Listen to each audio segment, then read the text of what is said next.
Greetings and salutations. You are watching episode number 9 of Pop Goes VR. My name is Danthol. I'm here with my co-host, Ryan. How's it going, Ryan? I'm doing good, man. It's we're going through a heat wave right now, so I'm trying to hide in my basement, which is where we film, so I'm a little bit cooler than upstairs, but you can't escape, man. Come 3-4 o'clock in the afternoon, it's an inferno just about everywhere you go in my house and outside, so I'm hiding from the heat as best I can. How about you? How's your location as far as heat goes? You know what else you should be hiding from? Uh-oh. Americans. Hide from the Americans. No, before we do the show, this is like the prettiest I get all week. I take a shower and I do my hair and I even put on like cologne and stuff. It's the rest of the coronavirus time. I'm just like, in boxer shorts and a shirt, playing Satisfactory or something like that. But as I'm getting ready, I'm listening to NPR because I'm a flaming liberal. And there's this story where the Canadian border and American border now closed. You can't cross over unless it's essential. So you can't just like, hi, it's me and my family in my RV and we just want to travel. They're like, nope, turn around. So like, that was a problem. There are people in RVs coming across into the Canadian border. So they shut that down. And now people are in boats in America going over the border. And what they've been tracking these boats and they have anti-collision things on, right? That they can track where they are in the harbor or wherever they are. And Americans are going dark, turning them off and going across the Canadian border. So there's about to be some fun stuff going down. It's going to be like that South Park movie. It's going to be America versus Canada. We're invading you because you have better health care and you have way less coronavirus. It's so depressing. Yes, I have to like fill in a little bit of news. This is like historical stuff. We're doing this in historical times. Maybe somebody in the future watching a virtual reality thing's like, oh, they're talking about coronavirus. Everybody else, you can't get away from it. It's everywhere. Let's talk about virtual reality. The Pop Goes VR is a virtual reality show in virtual reality. So watch this in your headset, in your Quest or your PlayStation VR or any of your preferred headset. It's fun stuff. We're going to be talking about an Amazon Prime available movie called Game Therapy today. Tell us about Game Therapy, Ryan. So this is an Italian film. It was made in 2015. The synopsis is pretty simple. A man tries to cure his friend of his video game obsession by using a VR reality machine. Or virtual reality machine, sorry, I'm not sure I said that. And when the device traps his friend in the virtual world, he goes in to help fight for his life. It's basically, to use VR gaming to cure his friend who is apparently addicted to games. They don't really establish that too much, and then they go into this weird kind of like a Ready Player One-esque where they're jumping from game to game to game to game, all in this quest to like find this key from the guy that made this VR thing. It's kind of convoluted. Enough of it makes sense to get you to the end of the story, but if you look at it broadly, a lot makes sense. So the movie starts off, and you're seeing this guy who kind of like that got stuck in the garbage disposal. His name is Hold'em Lapham. He's the bad guy. He's kind of like Ryan from BioShock. What's his name? What's Ryan something or other? Ryan, yeah. He kind of has that thing to where he can creates his own thing. He's like, I created a world that doesn't kneel before governments and does not take into account perversion or dictatorship of the masses. A world that's under my control only. I am the sole reason for its existence.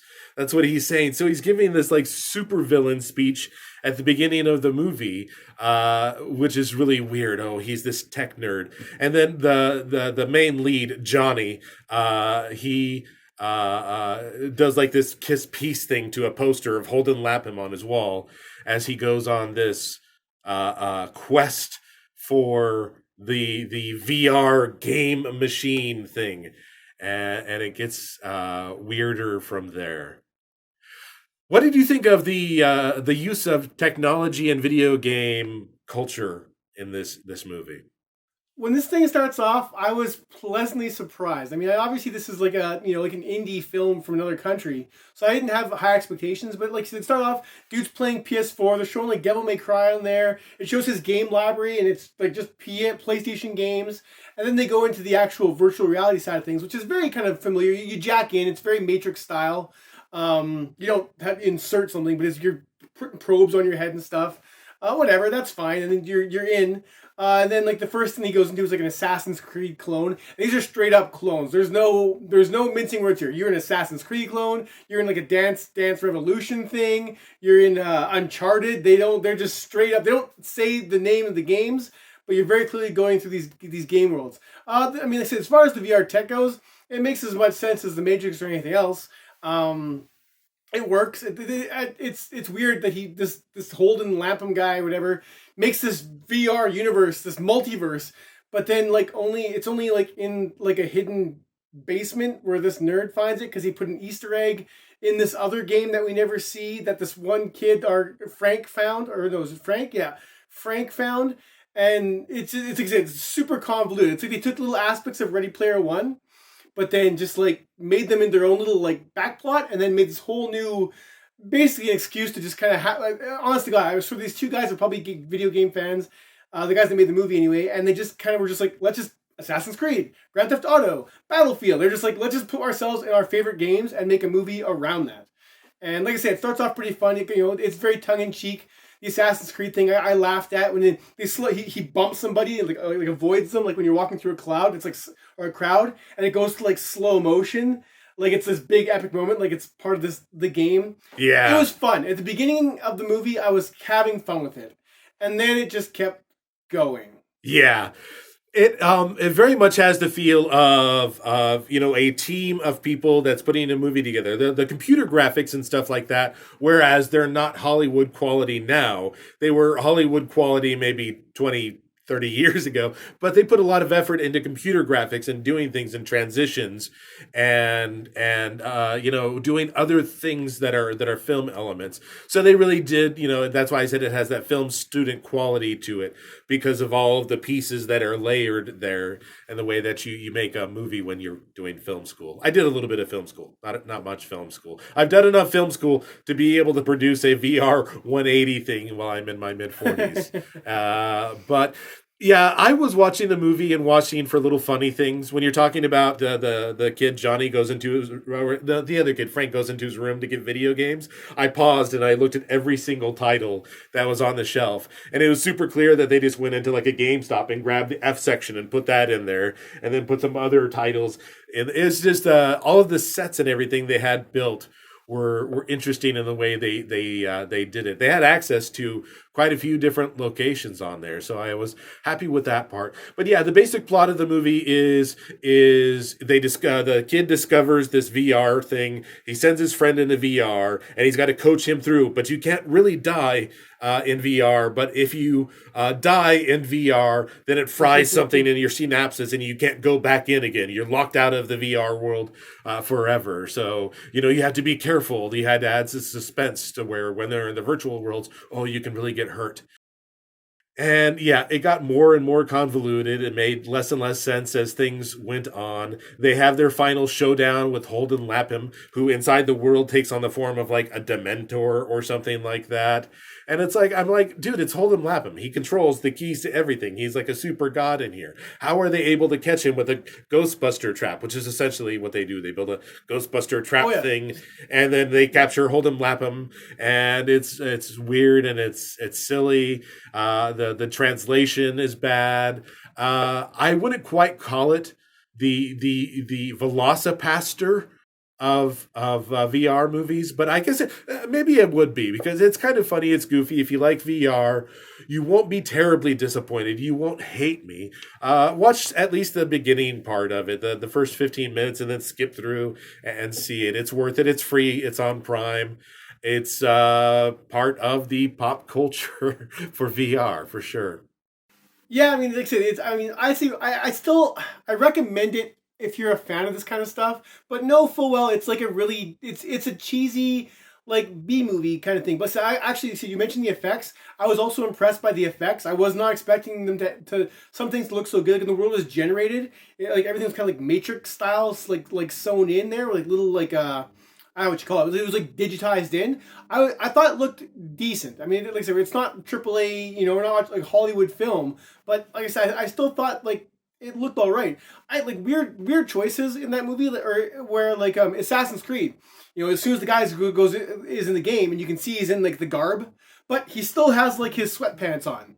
So it's very weird, and every single game is like that. When he does the Battlefield game, and you can still see like underneath all his like body armor, he has like a hoodie. So I don't understand the rules of your avatar being in the game, but you still have like your sneakers on while you're like in Assassin's Creedville. Just really weird, like just didn't make any sense. Just some weirdness throughout the whole film. Is just yeah. Anyways, if you got like an hour and a half to kill, sure, watch it. It's goofy, it's bad, and you'll see what people are watching in other countries, I guess. So you're expanding your culture. There's some pretty people in there. Yeah, everybody's pretty in there. Huge props. There's lesbian moms in there too, which is weird. There's just like, what's going on? There is lesbian moms, yeah. Well, no, lesbian mom and her new girlfriend. Yeah, what was going on with that? Why did they do that? That's another film student thing. Is make sure the movie has to be inclusive, which is fine. I'm okay with lesbian. Progressive, yeah, we got to be progressive. So. Yeah, there are other countries too. Side storyline. Yeah, a lot of weird like little things that are aside. So you're like, what's going on with this? So it'll keep you on your toes. If you have ADD, you'll see little things and weird things going. What's going on here? Anyways, yeah. Thank you very much for watching episode number 9 of PopGoesVR. That got really awkward there at the end. Once again, my name is Danthol. You can find more stuff about me at Watch in VR. That's where I make a lot of other VR180 videos. You can see I do like weird art stuff. You can see over here. This is going to be here for the next couple episodes because it takes forever to do these projects. I make these big projects that I take a whole bucket of beads and make it one piece out of it. Anyways, that's a hardcoreperler.com. You can probably see that over here. Where do we find out more about you, Ryan? I'm the VR Grid. I have a YouTube channel. TheVRGrid.com is my website. And I'm the VR Grid on social media. And I play and review anything I can get my hands on. And it's all VR. So, yeah. Excellent. Thank you very much for watching PopGoesVR. Have a good one. Later, all.